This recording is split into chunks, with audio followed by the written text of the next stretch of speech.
شاست حسین بادشاہست حسین، شاست حسین بادشاہست حسین، دینست حسین دین پناہست حسین، سردار نادار دست در دست یزید، حقا کے بنائے لا الہ است حسین۔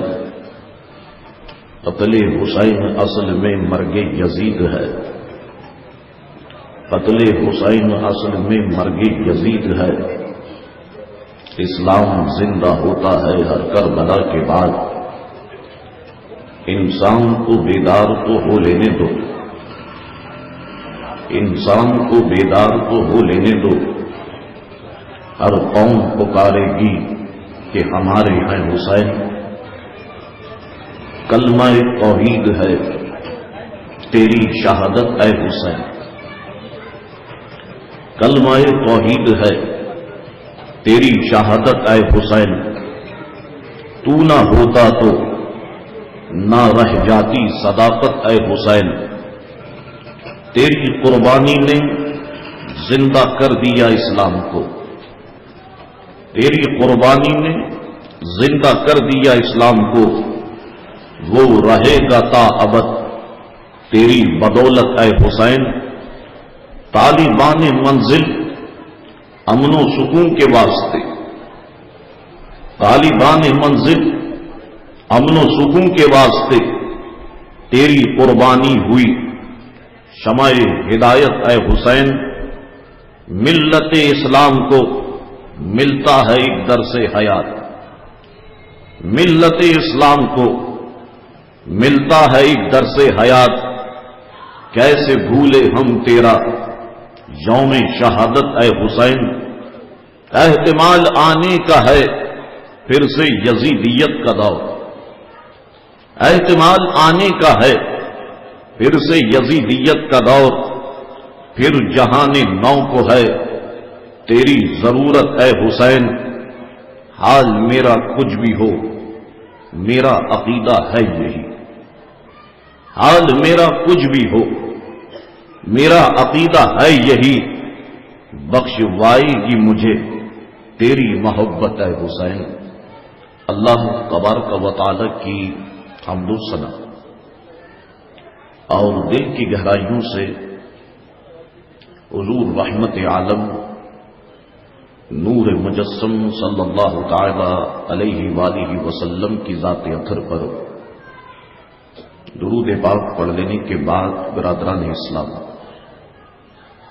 دعا ہے اللہ کریم سے کہ اللہ کریم ہم تمام مسلمانوں کے گناہوں کو معاف فرمائے اور ہم تمام مسلمانوں کو دین مبین کا نور کامل عطا فرمائے۔ برادران اسلام، جیسا کہ آپ کے علم میں کہ اس جگہ پر ہونے والی مجالس محرم کی یہ 10ویں مجلس ہے،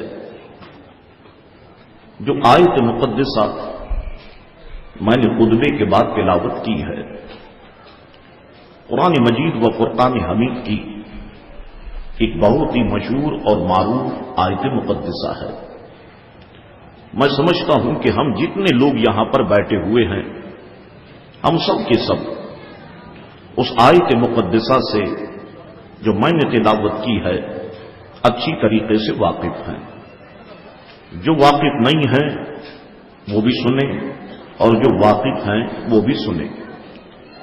قرآن مجید و فرقان حمید میں مولا کائنات نے ارشاد فرمایا، قد جاءکم من اللہ نور۔ اے زمین پر رہنے والوں، اے اس خاکدان گیتی پر رہنے والوں، اے اس آب و گل میں رہنے والوں، ہمارا تمہارے پاس ایک نور آ گیا۔ تمام اکابر اہل علم تمام اکابر مفسرین کرام سب کا نقطہ نظر یہی ہے کہ یہاں پر نور سے مراد صرف اور صرف مدینے والے مصطفیٰ کریم علیہ السلام کی ذات ہے۔ یاد رکھیے گا اب کہ نور کی یہ خصوصیت ہوتی ہے، نور کی یہ شان ہوتی ہے کہ نور خود بھی روشن ہوتا ہے اور جس پر روشنی ڈالتا ہے اس کو بھی وہ روشن کر دیتا ہے۔ مثال کے طور پر جیسے کہ سورج نور ہے، اب سورج جیسے ہی اپنی روشنی ڈالتا ہے، آپ غور فرمائیے، ملاحظہ کیا ہوگا کہ فوراً وہ کائنات کو منور کر دیتا ہے۔ جہاں جہاں پر بھی اندھیرا ہوتا ہے، سیاہی ہوتی ہے، سورج کی روشنی جس وقت پھیلتی ہے اس کی کرنیں، اور اگر اس جگہ پر پہنچ جائیں تو فوراً ہی وہ اندھیرے کو ختم کر دیتی ہیں اور اجالا ہی اجالا ہو جاتا ہے۔ سورج کی زد میں جو چیزیں بھی آئی ہیں وہ چمک جاتی ہیں، آئینے کو چمکاتا ہے، شیشوں کو چمکاتا ہے، ذرات کو چمکاتا ہے، جہاں جہاں اس کی روشنی پڑتی ہے وہ چیزیں چمک جاتی ہیں۔ مگر یاد رکھیے گا، سورج صرف ظاہر کو چمکاتا ہے اور ہمارے حضور کریم علیہ السلام ایسے نور ہیں جو ظاہر کو بھی چمکاتے ہیں، باطن کو بھی چمکاتے ہیں، جو سوچوں کو بھی چمکاتے ہیں، افکار کو بھی چمکاتے ہیں، جو دلوں کو بھی چمکاتے ہیں، خیالوں کو بھی چمکاتے ہیں۔ یہی وجہ ہے کہ بعد میں آنے والے یہ دعا کرتے ہیں اور گڑ گڑا کر حضور کی بارگاہ میں یہی کہتے ہیں کہ چمک تجھ سے پاتے ہیں سب پانے والے، میرا دل بھی چمکا دے چمکانے والے۔ تو سورج نور ہے مگر ظاہر کو چمکاتا ہے، ہمارے حضور ایسے نور ہیں جو ظاہر کو بھی چمکاتے ہیں اور باطن کو بھی چمکاتے ہیں۔ اب یاد رکھیے گا، جتنے لوگ حضور کریم علیہ السلام کے دامن سے وابستہ ہوئے، میرے مصطفیٰ کریم علیہ السلام نے سب کو چمکایا، اور آج بھی ہم جتنے لوگ چمک رہے ہیں یہ سب حضور ہی کا صدقہ ہے۔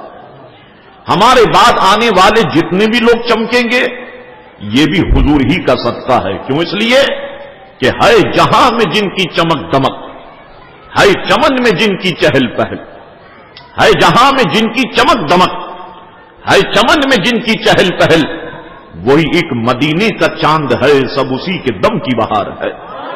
جو کچھ کائنات میں رونق ہے، خدا کی قسم یہ صدقہ ہے پیارے مصطفیٰ کریم علیہ الصلوۃ والسلام کا۔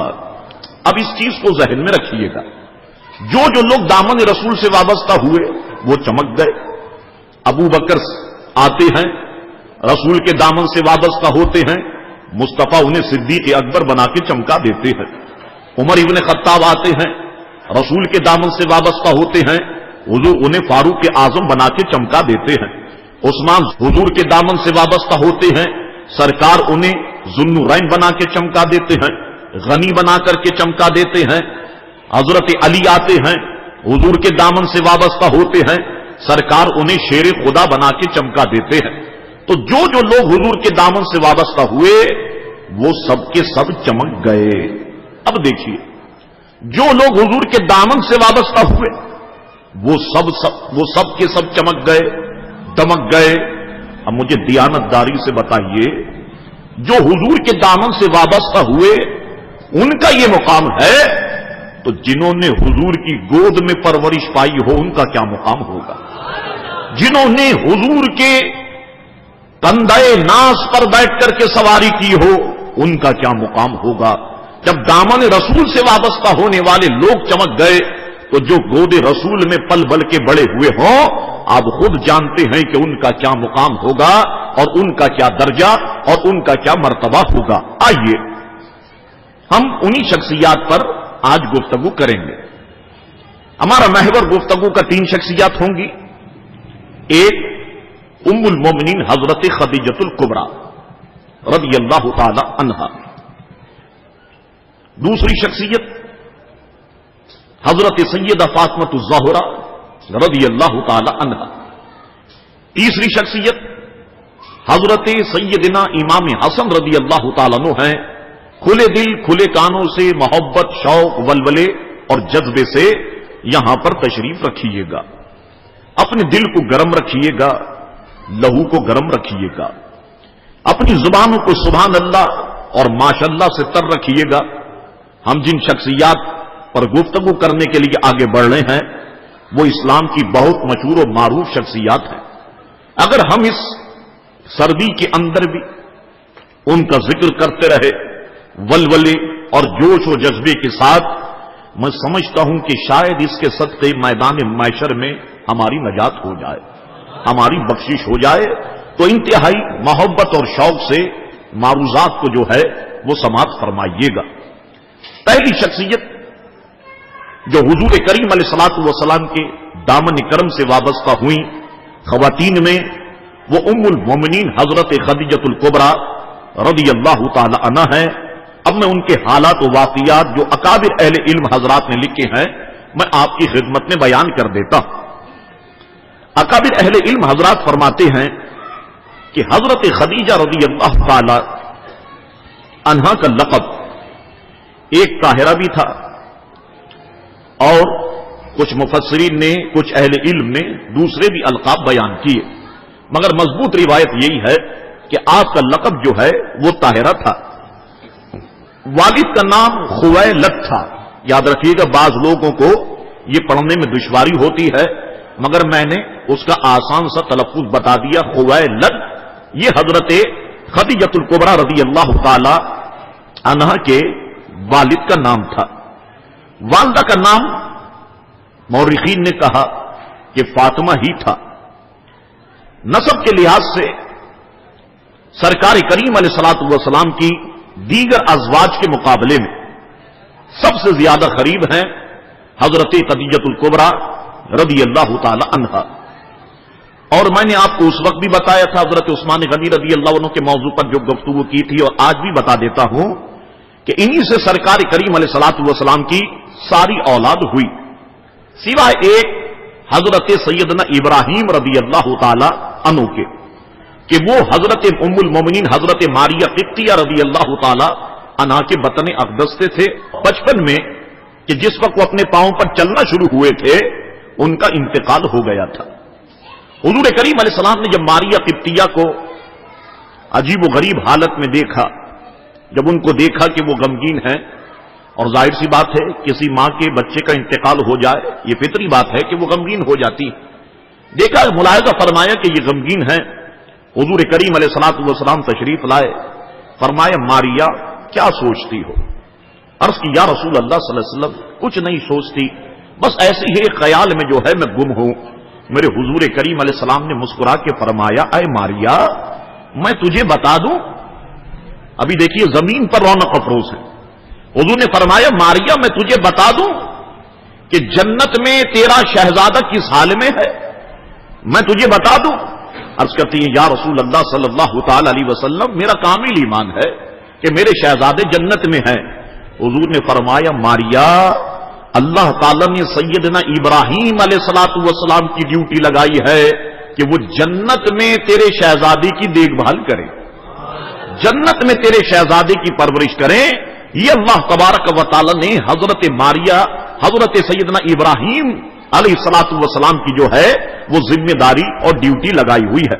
تو سرکار کریم علیہ السلام کی ایک اولاد ان سے ہوئی، باقی سرکار کریم علیہ الصلوۃ والسلام کی جو اولادیں ہیں وہ ام المومنین حضرت خدیجہ الکبریٰ رضی اللہ تعالی عنہا سے ہوتی ہیں۔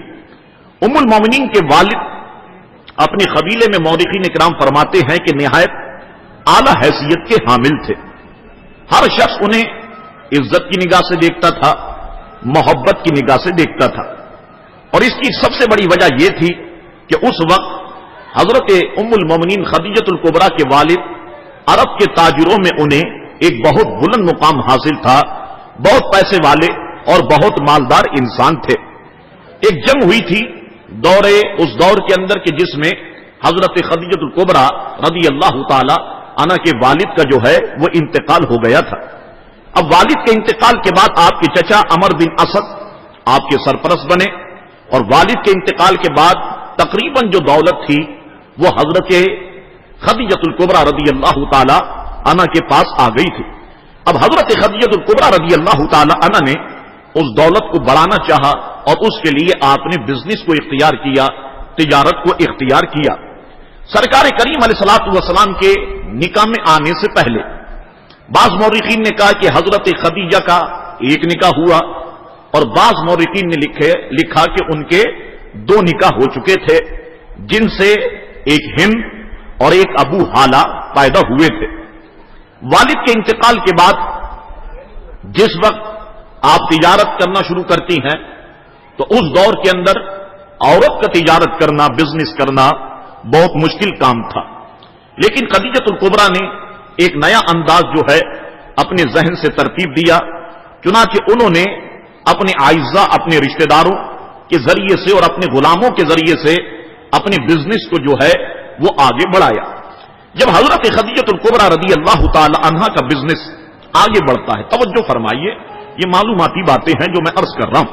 حضرت خدیجہ الکبریٰ رضی اللہ تعالی عنہ کا بزنس جس وقت آگے بڑھتا ہے تو حضرت خدیجہ الکبریٰ رضی اللہ تعالی عنہ کو یہ فکر دامنگیر ہو گئی، اور وہ یہ چاہتی تھی، اور کوئی بھی بزنس مین ہو وہ پوری توجہ ہر وقت تو نہیں دے سکتا، اور ایک خاتون اگر بزنس کر رہی ہو تو ظاہر سی بات ہے وہ دوسروں کے بلبوتے پر جو ہے وہ بزنس کرتی ہیں۔ اب حضرت خدیجہ الکبریٰ رضی اللہ تعالیٰ نے سوچا کہ کوئی شخص مجھے اس عربستان میں ایسا مل جائے کہ جو صادق و امین ہو، جو نیک ہو، جو متقی اور پرہیزگار ہو، اور وہ میرے بزنس کو آگے بڑھائے اور میری تجارت کو جو ہے وہ آگے بڑھانے کی کوشش کرے۔ یاد رکھیے گا اس وقت پورے عرب کے اندر واحد شخص تھے میرے آقا کریم علیہ السلام کہ جو صادق اور امین کے نام سے جو ہے وہ مشہور تھے، اور ہر شخص جانتا تھا کہ یہ ابو طالب کے جو بھتیجے ہیں یہ صادق ہیں، یہ امین ہیں، انہوں نے کوئی چوری نہیں کی، انہوں نے کوئی غلط کام نہیں کیا۔ تو لوگ اس وقت بھی سرکار کریم علیہ الصلوۃ والسلام کے پاس جو ہے اپنی امانتیں جمع کرایا کرتے تھے۔ حضرت خدیجہ کو اطلاع ہوئی کہ آپ جیسی شخصیت چاہتی ہیں، جیسا شخص آپ چاہتی ہیں ویسی ایک شخصیت ہے، اور ان کا نام محمد ابن عبداللہ صلی اللہ تعالی علیہ وسلم ہے۔ تو حضرت خدیجہ الکبریٰ نے کسی ذریعے سے ابو طالب کے پاس پیغام بھیجا، اور ابو طالب نے سرکار کریم علیہ الصلوۃ والسلام کی خدمت میں جو ہے یہ معاملہ عرض کر دیا کہ اس طریقے سے ایک خاتون ہے کہ جو بزنس کرتی ہیں، اب ان کا بزنس بہت آگے بڑھ چکا ہے، تو اب وہ یہ چاہتی ہیں کہ کوئی صادق اور امین شخص مجھے مل جائے کہ جو میری بزنس کو اور میری تجارت کو آگے بڑھائے۔ تو کیا آپ اس بات پر تیار ہیں کہ آپ ان کے ساتھ کام کریں، ان کا تجارتی قافلے لے کر، ان کے مال لے کر آپ جائیں؟ شام ان کا قافلہ جاتا ہے، یمن ان کا قافلہ جاتا ہے، فارس ان کا قافلہ جاتا ہے۔ تو حضرت رسول کریم علیہ الصلوۃ والسلام نے جو ہے اس پر رضامندی کا اظہار کر دیا۔ اب سرکار کریم علیہ الصلوۃ والسلام تجارتی قافلہ جو ہے وہ لے جانے کے لیے تیار ہو گئے۔ اب یہاں توجہ رکھیے گا، حضرت خدیجہ کے ایک غلام ہے میسرہ، سرکار کریم علیہ الصلوۃ والسلام سے پہلے، اور یہ حضرت خدیجہ کے دیگر رشتہ دار جتنا مال تجارت لے کے جاتے تھے کچھ بکتا تھا اور بے شمار واپس آ جاتا تھا، یعنی روپے میں 4 آنے بکے تو 12 آنے واپس آ جائے، 8 آنے بکے تو 8 آنے واپس آ جائے۔ لیکن حضور کریم علیہ الصلوۃ والسلام جب تجارتی قافلہ لے کر کے گئے، اللہ اکبر، جب واپس سواریاں آئیں تو سواریوں پر کچھ بھی نہیں تھا، سب بک چکا تھا، سب فروخت ہو چکا تھا۔ اب حضرت خدیجہ الکبریٰ بہت حیران ہو گئی کہ حضور کریم علیہ السلام کے آنے سے تو میرے کاروبار میں برکت ہو گئی ہے، اور سرکار کریم علیہ السلام تجارتی قافلہ لے کر کے گئے اور خالی سواریاں واپس آئیں، سارا کا سارا مال سرکار کریم علیہ السلام نے بیچ دیا۔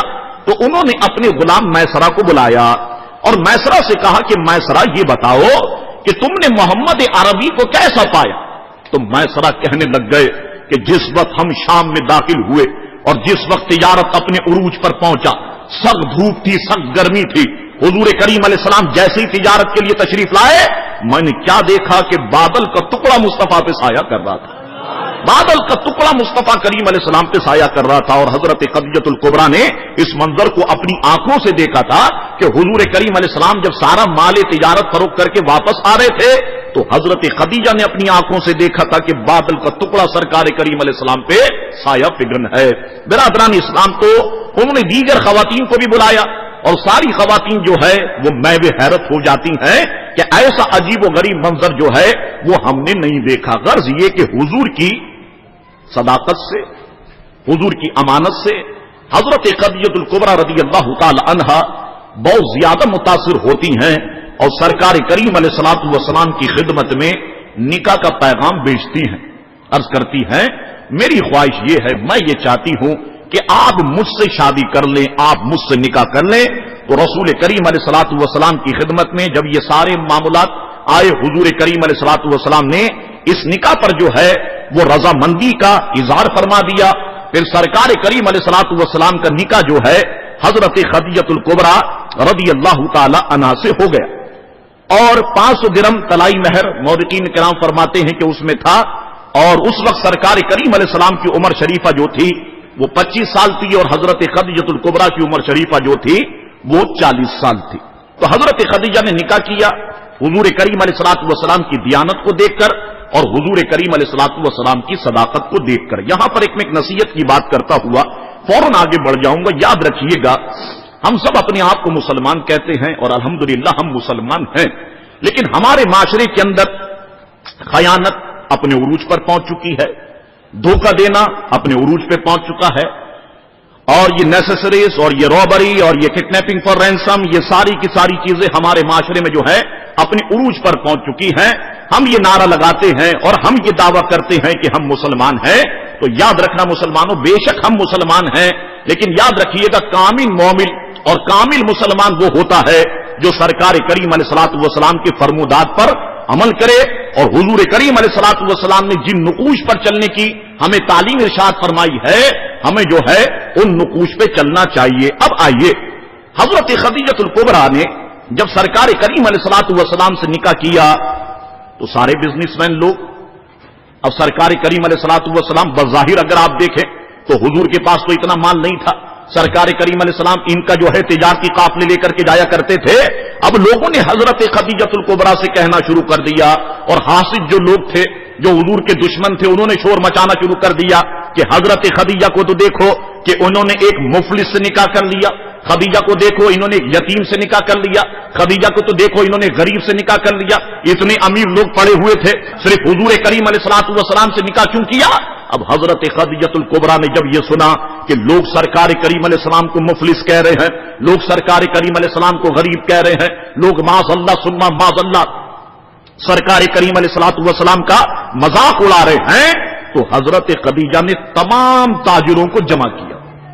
اب دیکھیے محبت حضور سے، تمام تاجروں کو جمع کیا، فرمایا میں نے سنا ہے تمہاری یہ آوازیں میرے کانوں تک آئی ہیں کہ تم میرے سرکار کریم علیہ السلام کو مفلس کہتے ہو، غریب کہتے ہو، سنو آج میری جتنی بھی دولت ہے یہ ساری دولت کے مالک میرے مصطفیٰ کریم علیہ السلام ہے، میں نے یہ ساری دولت جو ہے انہیں دے دی، غریب کہنا ہے مجھ کو کہو، مفلس کہنا ہے مجھ کو کہو، کوئی الفاظ کہنے ہیں مجھ کو کہو، مگر میرے رسول کریم علیہ الصلوۃ والسلام کی شان میں جو ہے یہ الفاظ نہیں کہے جائیں۔ چنانچہ اس کے بعد لوگ حیران ہو گئے، اور حضرت خدیجہ الکبریٰ کو بعض لوگوں نے غریب کہنا شروع کر دیا، مفلس کہنا شروع کر دیا، تو حضرت خدیجہ مسکراتی فرماتی کہ مجھے جو چاہے کہہ لو، مگر میرے پیارے آقا کریم علیہ الصلوۃ والسلام کو جو ہے وہ کچھ بھی نہیں کہنا، یہ شان ہے حضرت خدیجہ الکبریٰ رضی اللہ تعالی عنہا کی۔ برادران اسلام، حضرت خدیجہ الکبریٰ نے بے شمار موقع پر اسلام کی خدمت کی ہے، اور بے شمار موقع پر حضرت خدیجہ الکبریٰ نے جو ہے وہ اسلام کے لیے مال جو ہے وہ قربان کیا ہوا ہے۔ اللہ اکبر۔ اب سرکار کریم علیہ الصلوۃ والسلام محو حیرت ہیں اس موقع پر کہ خدیجہ الکبریٰ نے سارا مال میرے حوالے کر دیا، اور میں جو ہوں حضرت خدیجہ الکبریٰ کو کیا دے سکتا ہوں، یا خدیجہ الکبریٰ کے لیے میرے پاس کیا ہے؟ اللہ اکبر۔ جبریل امی اس وقت جو ہے حاضر خدمت ہوتے ہیں، اور سرکار کریم علیہ الصلوۃ والسلام کا جو معراج کا واقعہ ہوتا ہے، حضور فرماتے ہیں کہ جب میں معراج پر گیا تو اس وقت جبریل امی نے عرض کی تھی یا رسول اللہ صلی اللہ علیہ وسلم اس کا اجر جو ہے خدیجہ کو آپ کا رب عطا فرمائے گا، اللہ تبارک و تعالی عطا فرمائے گا۔ تو جس وقت سرکار کریم علیہ السلام معراج پر گئے تو حضور کریم علیہ الصلوۃ والسلام نے ایک محل دیکھا، کہ جہاں تک حضور کی نگاہ جا رہی تھی محل وہیں تک وسیع تھا. جہاں تک حضور کی نگاہ جا رہی تھی محل وہیں تک وسیع تھا اور اس میں بے شمار نعمتیں موجود تھی. حضور فرماتے کسی بھی آنکھ نے ایسا محل اپنی زندگی میں بھی نہیں دیکھا ہوگا. تو حضور نے فرمایا کہ میں نے جبریل سے پوچھا کہ جبریل یہ محل کس کا ہے؟ تو عرض کی یا رسول اللہ یہ محل آپ کی اہلیہ خدیجۃ الکبریٰ کا ہے. تو اللہ تبارک و تعالی نے خدیجۃ الکبریٰ کے لیے جو ہے وہ یہ محل جنت میں بنایا ہوا اور جنت میں جو ہے وہ تعمیر کیا ہوا ہے. یہ شان ہے حضرت خدیجۃ الکبریٰ کی. حضور کریم علیہ السلام خدیجۃ الکبریٰ سے بہت محبت کرتے. جب بھی کوئی بکری وغیرہ ذبح کرتے تو اس کا گوشت فوراً نکلواتے اور حضرت خدیجۃ الکبریٰ رضی اللہ تعالی عنہا کی جو ہے وہ سہیلیوں کے پاس جو ہے وہ بھیجا کرتے تھے. اب حضرت خدیجۃ الکبریٰ رضی اللہ تعالی عنہا کے وطن اقدس سے جیسا کہ میں نے آپ سے کہا کہ حضور کریم علیہ الصلوۃ والسلام کی ساری اولاد ہے. ایک ان میں حضرت قاسم ہے رضی اللہ تعالی عنہ. ان کے نام پر حضور کریم علیہ السلام نے بعض مورخین فرماتے ہیں کہ اپنی کنیت رکھی تھی ابو القاسم. اور ان کے بعد جو ہے حضرت عبداللہ ہیں. ان کا بھی جو ہے وہ چھوٹی عمر میں انتقال ہوا. آپ کبھی نعت پڑھیں گے جب حضور کریم علیہ السلام کی اولاد مبارکہ کو جس وقت آپ پڑھنے کی کوشش کریں گے تو دو نام آئیں گے, ایک طیب بھی آئے گا اور ایک طاہر بھی آئے گا. تو مورخین کرام فرماتے ہیں کہ یہ نام طیب اور طاہر یہ بھی ان دونوں کے نام ہیں, حضرت قاسم کے اور حضرت عبداللہ کی جو ہے یہ ان دونوں کے دو نام جو ہے یہ زائد ہیں. اسی طریقے سے حضرت خدیجۃ الکبریٰ سے جو شہزادیاں تشریف لائیں ان میں ایک حضرت زینب ہیں, ایک حضرت رقیہ ہیں, ایک حضرت ام کلثوم ہیں اور ایک حضرت فاطمہ الزہرا رضی اللہ تعالی عنہا ہے جو رسول کریم علیہ الصلوۃ والسلام کی سب سے پیاری, سب سے خوبصورت, حضور کریم علیہ الصلوۃ والسلام کو سب سے زیادہ محبوب ہیں. آئیے اب ہم حضرت فاطمہ الزہرا رضی اللہ تعالی عنہا کی سیرت ناز کی طرف آ جاتے ہیں. حضرت فاطمہ الزہرا رضی اللہ تعالی عنہا کی پیدائش کب ہوئی اس میں مورخین نے اختلاف کیا. بعض نے کہا کہ حضور کی عمر شریفہ جب 41 برس کی ہوئی تو تب آپ اس دنیا میں تشریف لائیں. بعض نے کہا کہ اعلان نبوت سے 1 سال پہلے یعنی جب حضور کریم علیہ السلام کی عمر شریفہ 39 سال تھی جب آپ دنیا میں تشریف لائیں. علامہ ابن جوزی نے ایک جگہ پر لکھا کہ جب سرکار کریم علیہ السلام کے اعلان نبوت سے 5 سال پہلے جب خانہ کعبہ کی تعمیر ہو رہی تھی تو اس وقت حضرت فاطمہ رضی اللہ تعالیٰ نے جو ہے اس دنیا میں تشریف لائیں. اب آپ کو جو فاطمہ کہا جاتا ہے اس کے معنی کیا ہیں ذرا اس طرف دھیان دیجئے گا. تو علماء کرام نے لکھا کہ فاطمہ فتم سے بنا ہے اور اس سے ایک اور لفظ نکلتا ہے, فتیم بھی نکلتا ہے یا فتیم بھی نکلتا ہے. وہ فرماتے ہیں تو اب فاطمہ کا معنی اگر فتم سے بنا ہے تو اس کا ایک معنی ہوگا چھڑانے والی, ایک معنی ہوگا دور کرنے والی اور ایک معنی ہوگا آزاد کرنے والی. اب آپ کو چھڑانے والی کیوں کہا جاتا ہے, دور کرنے والی کیوں کہا جاتا ہے, آزاد کرنے والی آپ کو کیوں کہا جاتا ہے؟ آئیے یہ سارے معنی حضور کریم علیہ السلام کی ایک حدیث سے بالکل روز روشن کی طرح واضح ہو جاتے ہیں. حضور کریم علیہ السلام نے ارشاد فرمایا, حضرت انس رضی اللہ تعالیٰ عنہ اس حدیث شریف کے راوی ہیں, حضور نے فرمایا تحقیق میں نے اپنی بیٹی کا نام فاطمہ اس لیے رکھا کہ اللہ تبارک و تعالیٰ نے میری بیٹی کو اور جو لوگ میری بیٹی سے محبت کرتے ہیں انہیں دوزخ سے آزاد کر دیا. اس وجہ سے اللہ تبارک و تعالیٰ نے میری شہزادی کا نام, میری بیٹی کا نام جو ہے وہ فاطمہ رکھا. آپ کا لقب بطول ہے اور بطول آپ کو کس وجہ سے کہا جاتا ہے تو بعض نے کہا کہ بطول کے معنی ہے منقطع ہونا یعنی الگ ہونا. چونکہ آپ دنیا میں رہ کر کے دنیا سے الگ تھی اس وجہ سے آپ کو جو ہے وہ بطول کہا جاتا ہے. بعض نے کہا کہ آپ کے اندر کمالات اور آپ کی خصوصیات ایسی تھی جو دوسری خواتین سے آپ کو الگ کرتی تھی, اس وجہ سے جو ہے آپ کو بطول کہا جاتا ہے. ایک لقب بطول ہے اور دوسرا لقب ہے آپ کا زہرا. یاد رکھیے گا زہرا کے معنی ہے کلی. جس طرح کلی کا تعلق پھول سے ہوتا ہے بالکل اسی طرح آپ کا تعلق مدینے والے مصطفیٰ کریم علیہ السلام سے تھا. اس وجہ سے آپ کو جو ہے وہ زہرا کہا جاتا ہے. بعض نے کہا کہ کلی کا معنی ایک ہے خوبصورت, تو حضرت فاطمہ الزہرا رضی اللہ تعالی عنہا